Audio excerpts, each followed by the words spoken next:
വസിയത്ത് ചെയ്ത ഓരോരുത്തരുടെ ഹലാലായ മുറാദുകൾ അല്ലാഹു പൂർത്തിയാക്കി തരട്ടെ. പ്രത്യേകിച്ച് മോഹിനികൾ നമ്മുടെ ഈ സദസ്സ് യഥാർത്ഥമായി ഒന്ന് ചിന്തിച്ചു നോക്കിയാൽ ഇന്നത്തെ ഈ വെള്ളിയാഴ്ച രാത്രി നമ്മുടെ പള്ളി മറയേണ്ട ഒരു അവസ്ഥയായിരുന്നു അല്ലെ. ഒന്നുമില്ലെങ്കിലും അള്ളാഹു നമ്മെ സലാമത്താക്കിയല്ലോ, അൽഹംദുലില്ലാഹ് എന്നൊരു നന്ദി ബോധം നമ്മുടെ കൽബിൽ വന്ന് ആളുകൾ സ്വലാത്തിലും ഇതുപോലെയുള്ള മജ്‌ലിസിലൊക്കെയും പങ്കെടുക്കേണ്ടതായി. അതൊന്നും അല്ലെങ്കിൽ ആ പാപങ്ങൾക്ക് വേണ്ടി അവിടെ പോയി ഓടിച്ചെന്ന് അവർക്ക് വേണ്ടി കഷ്ടപ്പെടാൻ നമുക്ക് കഴിയുമെങ്കിലും നമ്മുടെ ഒരു ദുആയെങ്കിലും അവരൊന്നും പങ്കാളികളാക്കാൻ അല്ലെ. പക്ഷെ പറയുന്നത് നമുക്ക് നേരം വെറുത്തില്ല. നമ്മുടെ ചന്തിന്റെ അടിക്ക് വെള്ളം വരുമ്പോഴാണ് നമുക്ക് നേരം വെറുക്കുക. അത്ര പറയാനുള്ളൂ അല്ലെ. നമ്മുടെ വീടിന്റെ മുറ്റത്തിലേക്ക് വെള്ളം കയറുമ്പോഴാണ് നമുക്ക് പിന്നെ എല്ലാം ഓർമ്മ വരിക. എന്തൊരു പ്രയാസമാണ് അല്ലെ. എന്തെങ്കിലും ഒരു മാറ്റമുണ്ട്. നമുക്ക് കഴിഞ്ഞ സ്വലാത്ത് മജ്‌ലിസും ഇന്നത്തെ ഈ മജ്‌ലിസ് നോക്കുമ്പോൾ എന്തെങ്കിലും പ്രത്യേകമായ ഒരു മാറ്റം, പ്രത്യേകമായൊരു ചെറുപ്പക്കാർ കടന്നു വരുന്ന അല്ലെങ്കിൽ ഒരു സദസ്സിലേക്ക് കടന്നു വരുന്ന ഒരു ചുറ്റുപാടില്ല എന്ന് പറഞ്ഞാൽ അത്രയും ഒരു നന്ദി കെട്ട മനസ്സാണ് നമ്മുടെ മനസ്സിലാവുന്നത്. ഒരു നന്ദിയില്ലാത്ത ഒരു തോന്നലാണ് അല്ലെ. ഒരു രാത്രി സുഖമായി കിടന്നിറങ്ങിയിട്ട് പിറ്റേന്ന് രാവിലെ നോക്കുമ്പോ വീടുമില്ല, പറമ്പില്ല, കൃഷിയുമില്ല, അങ്ങാടിയുമില്ല, പള്ളിയുമില്ല, മദ്രസയില്ല. ഇതൊക്കെ ഞങ്ങൾ 24 മണിക്കൂർ എന്ന് വെച്ചിട്ട് ലൈവ് പരിപാടി നോക്കാണ്, കാണാൻ. എന്നിട്ട് പോലും അള്ളാഹുവിനോട് ഒരു നന്ദി ചെയ്യുന്ന ഒരു കടപ്പാട്, ഒരു മനസ്സും നമ്മുടെ ഉള്ളിലില്ല എങ്കിൽ സുബ്ഹാനല്ലാഹ് വലിയ നഷ്ടമാണ്. നമ്മളൊന്നും അള്ളാഹുമായിട്ട് ഒരു അഗ്രിമെന്റ് ഒന്നും ചെയ്തിട്ടില്ല. ഒരാള് അള്ളാഹുവിന്റെ സലാമത്ത് കിട്ടുന്ന ഒരു നാട് എന്നൊരു അഗ്രിമെന്റ് ആരും ചെയ്തിട്ടില്ല. എല്ലാ നാട്ടിലും നല്ല ആളുകളുണ്ട്. 40 ആള് കൂടിയ സ്ഥലത്ത് ഒരു മഹാൻ ഉണ്ടാവുന്നതാണ് അല്ലെ. അപ്പൊ ആ നാട് എന്ന് പറഞ്ഞാൽ 40 ആളല്ല, അതിനേക്കാൾ കൂടുതൽ ആളുകൾ, എത്ര നല്ല സ്വാധീനങ്ങൾ അക്കൂട്ടത്തിൽ ഉണ്ടായിരുന്നു അല്ലെ. പുഴയുടെ അരികിലൂടെ ചെറിയ ഇതുപോലെയുള്ള പിഞ്ച മക്കളുടെ മയ്യത്ത് നഗ്നമായി കിടക്കുന്നത് ഞങ്ങൾ കണ്ടു. എന്ത് തെറ്റ് ചെയ്തോ? ആ മക്കൾ എന്താ തെറ്റ് ചെയ്തത്? ചെറിയ ചോരപ്പൈതലുകൾ, മലപ്പാല് കുടിക്കുന്ന മക്കൾ പോലും ആ ഒഴുക്കിൽപ്പെട്ട് മരിച്ചുപോയി. ആ മക്കൾ എന്ത് തെറ്റ് ചെയ്തു?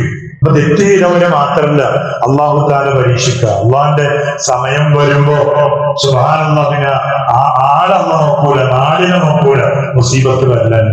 അപ്പൊ അതിനു വേണ്ടിയിട്ടാണ് വരുന്നതിന് മുമ്പ് അള്ളാഹുവിന് വേണ്ടി അള്ളാഹുവിനെ സന്തോഷപ്പെടുത്തുന്ന ദിക്റുകൾ, ഇസ്തിഗ്ഫാറുകൾ, സ്വലാത്തുകൾ ഇതൊക്കെ ചൊല്ലിയിട്ട് അള്ളാഹുവിനോട് ദുആ ചെയ്താൽ അത് വലിയൊരു സന്തോഷമാണ്, ഒരു സമാധാനം. അള്ളാഹു നമ്മുടെ നാട്ടിലുള്ള മുഅ്മിനീങ്ങൾക്ക് അള്ളാഹു ബോധം നൽകുമാറാകട്ടെ. അതിരാത്രി സമയമല്ല, സുബഹി വരെ നമ്മുടെ മുഗരാൾ ടൗണിൽ നോക്കിയാൽ കാണാം ചൊട്ടുന്ന ക്യാരം ബോർഡ് കളിക്കുന്ന ചെറുപ്പക്കാർ. സുബഹി ഞങ്ങള് ഈ ആളുടെ മദ്യോട് ഇങ്ങനെ റൗണ്ട് അടിച്ച് വരുമ്പോ ആ സുബഹിന്റെ ബാങ്ക് കൊടുത്തിട്ട് പോലും ചൊട്ടുന്ന ചെറുപ്പക്കാർ എത്രയോ. അതാണ് വലിയ പേടി. അവരെ കൊണ്ട് നമ്മുടെ നാട്ടിലേക്ക് അതാ ഇറക്കുമോ.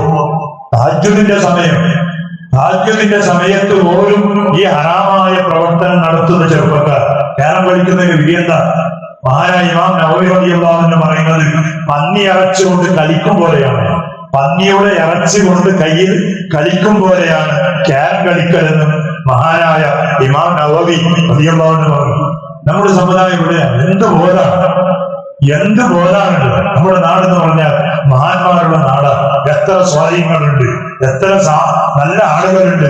ആ മഹാന്മാരുടെ ശാപം ഏറ്റെടുക്കാൻ വേണ്ടിയിട്ടുണ്ട്. അവരെ കുറ്റം പറഞ്ഞിട്ട് കാര്യമില്ല. അവരെ വീട്ടിലേക്ക് കയറ്റുന്ന രക്ഷിതാക്കളാണ് ബോധമില്ലാത്തവർ. അവർക്ക് ഭക്ഷണവും വെള്ളവും അവർക്ക് എല്ലാ സൗകര്യങ്ങളും ചെയ്തു കൊടുക്കുന്ന വീട്ടുകാരാണ് കുറ്റക്കാരാണ്. ചിന്തിക്കണോ?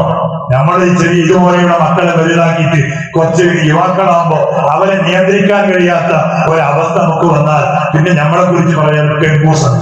നമ്മളെ മക്കളെ നിയന്ത്രിക്കാൻ നമുക്ക് കഴിയില്ല. രാത്രി ഇത്ര മണിക്ക് നമ്മുടെ വീട്ടിലേക്ക് സുബഹി ആഴ്ച പോലും ചൊട്ടുന്ന ചെറുപ്പക്കാർ. സുബ്ഹാനല്ലാഹ്, അല്ലാഹു നമ്മുടെ നാടിനെ കാക്കട്ടെ.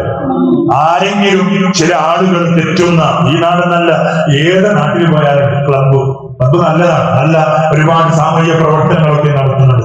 അത് മാത്രമല്ല, ഇതും അതുപോലെ ഇങ്ങനെയുള്ള ഒരുപാട് തെറ്റുകൾ, ഒരുപാട് കുറ്റങ്ങൾ പാതിരാത്രി സമയത്ത് പോലെ എല്ലാ നാട്ടിലും അതിനു വേണ്ടി പ്രവർത്തിക്കുന്ന, കഷ്ടപ്പെടുന്ന, കച്ചകെട്ടിക്ക് ഇറങ്ങിയിട്ട് പ്രവർത്തിക്കുന്ന ആളുകളുണ്ട്. നിങ്ങൾ വളരെ സങ്കടത്തോട് പറയാം. കാരണം കഴിഞ്ഞ വെള്ളിയാഴ്ച ഇതുപോലെ എന്നെപ്പോലെ ആ നാട്ടില് സ്വലാത്തിന് നേതൃത്വം കൊടുത്ത ഉസ്താദാണ് പിറ്റേന്ന് ആ പള്ളിന്റെ ഉള്ളിൽ മയ്യത്തായിട്ട് കിടന്നത്. അള്ളാഹു പൊരുത്തു കൊടുക്കട്ടെ. ആ കുടുംബത്തിന് അള്ളാഹു സമാധാനം നൽകട്ടെ. നിങ്ങൾ തലവേദന, കൈവേദന, കാലുവേദന ഇതൊക്കെ കാണാം.